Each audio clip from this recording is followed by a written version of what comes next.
तुमच्या computer skills upgrade करायच्या आहे? दिशा कम्प्युटर इन्स्टिट्यूट घेऊन आले आहेत महा डिस्काउंट ऑफर. आता कोणताही कोर्स करा फक्त 1800 रुपयांमध्ये. मला वाटतं या बस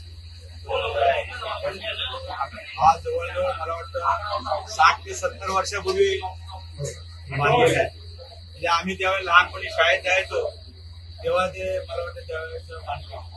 आणि तुम्ही बघितलं त्यानंतर एक पैशाची सुविधा त्या ठिकाणी दिलेली. आज तुम्ही बघितलं तर ठाणे जिल्ह्यामध्ये छोटे एसटीचे हे आहेत. बाबा आदम जमान्यापासून फक्त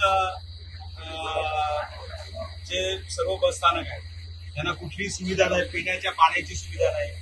त्या ठिकाणी जे टॉयलेट आहे महिलांना मोफत त्या ठिकाणी हे आहे.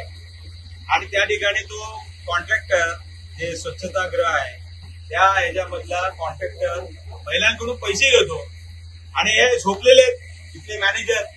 आज इकडची अवस्था बघितली, ज्येष्ठ नागरिकांकडून 200 रुपये घेतले जातात 500.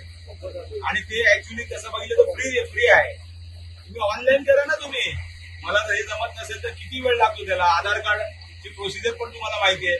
आधार कार्ड आपल्याला 2 ते 3 दिवसामध्ये आधार कार्ड मिळू शकतो.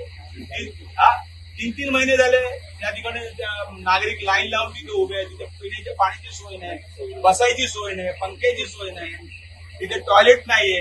आणि अशा अवस्थेमध्ये आज हा एसटी महामंडळाचा जो कारभार चालू आहे या ठिकाणी आपल्याकडे तुम्हाला माहिती असेल आपल्याकडे 2 मंत्री आहेत. एक तर मुख्यमंत्री होते, दुसरे इथले परिवहनचे मंत्री आहेत.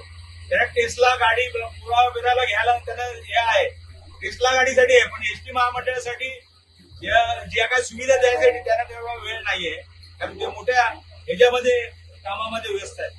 आज तुम्ही बघितलं असेल, आज ह्या परिस्थितीमध्ये आज तुम्ही बघितलं असेल की या सर्वात महत्वाचं असं स्टेशनचं हे आहे.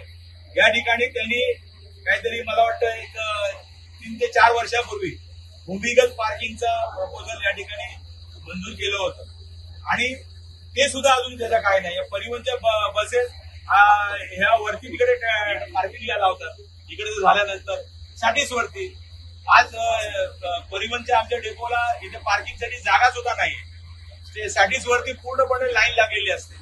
आणि अशा परिस्थितीमध्ये तुम्ही जर बघितलं तर वंदना टॉकीज नेहमी पाण्याखाली असतो साहेब. त्यानंतर आमचं त्या ठिकाणी एसटी वर्कशॉपची तर जागा मला वाटतं बिल्डरच्या घशात घातलेली आहे. तिथे वर्कशॉपसाठी वसाहत तिकडे या आमच्या कर्मचाऱ्यांसाठी त्या ठिकाणी वसाहत तिकडे होती, ती काढून त्या ठिकाणी एका बिल्डरच्या घशात घालण्याचं काम त्या ठिकाणी झाडं कापून मोठमोठी झाडं कापली जातात. आणि अशा परिस्थितीमध्ये तुम्ही जर बघितले असेल एसटी महामंडळाचे आज आम्हाला ते कर्मचारी भेटले होते. ते सांगत होते आम्हाला काही भत्ते आमची बाकी आहे. कोरोना काळामध्ये या मंडळीने काम केलं त्याचा सुद्धा अजून भत्ता मिळालेला नाही. आणि आज तुम्ही बघितलं तर महागाई भत्ता मिळालेला नाही. असे कित्येक त्यांचे प्रश्न आहेत. आज तिकडे बघितलं असेल कर्मचारी आहेत ते जुन्या धोकादायक इमारतीमधून काम करतायत. कधी ते स्लॅब कोसळेल सांगता येत नाही. त्याबरोबर मला वाटतं प्रवासी सुद्धा त्यामध्ये दगावतील, ज्येष्ठ नागरिक असतील किंवा महिला असतील किंवा लहान मुलं असतील. अशा पद्धतीने संबंधित तुम्ही बघितलं असेल हे संबंध वाटोळं करण्याचं काम या माध्यमातून सरकार करते. या ठिकाणी दुर्दैव आहे या ठाण्याचं. या ठाण्याला मुख्यमंत्री सुद्धा राबले होते, या ठिकाणी परिवहन मंत्री सुद्धा या ठिकाणी आहेत. परंतु आज संबंध ठाणे जे आहे हे बेदखल झालेले आहे. आणि या ठाण्यामध्ये तुम्ही आज बघितलं असेल या संबंध तुम्ही एसटीचा जो कारभार बघितला असेल ते मला वाटतं त्यांना वेळ नाहीये. आणि मला वाटतं त्यांना घरी बसवायला पाहिजे. या निमित्ताने मी त्यांना इशारा देतोय की आज जर या 15 दिवसामध्ये हे जर व्यवस्थित झालं नाही तर मला असं वाटतं की या ठिकाणी परत एकदा आम्हाला रस्त्यावर आंदोलन करावं. देशाच्या पंतप्रधानांनी सांगितलं की या ज्या सार्वजनिक वाहतूक आहे ती वापरा. उदाहरणार्थ रेल्वे असेल, रेल्वेची दरवाढ झालेली आहे, ते कमी करत नाहीत. कालच मी बघितलं सीएनजी कुठेतरी त्या विदर्भामध्ये त्याचं वाटप झालं. ठाण्यामध्ये सुद्धा सीएनजी बसेस आल्या, परंतु आज कालच सीएनजीचे रेट सुद्धा वाढले. आज तुम्ही बघितलं असेल तर पेट्रोलच्या दराची जी मूळ किंमत आहे त्याच्यापेक्षा जीएसटी असेल किंवा इतर टॅक्सेशन असेल हे गव्हर्नमेंट किंवा केंद्राकडे जातात.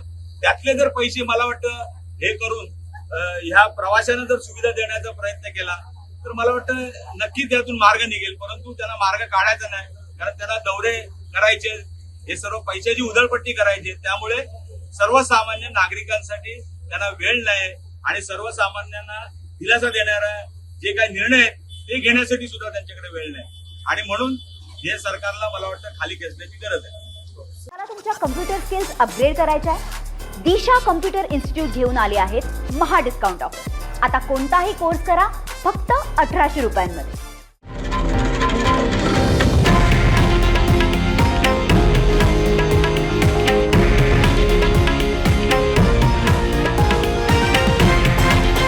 हे आहे देशातील नंबर 1 न्यूज नेटवर्क आणि आपण पाहत आहात TV9 मराठी, एकमेव.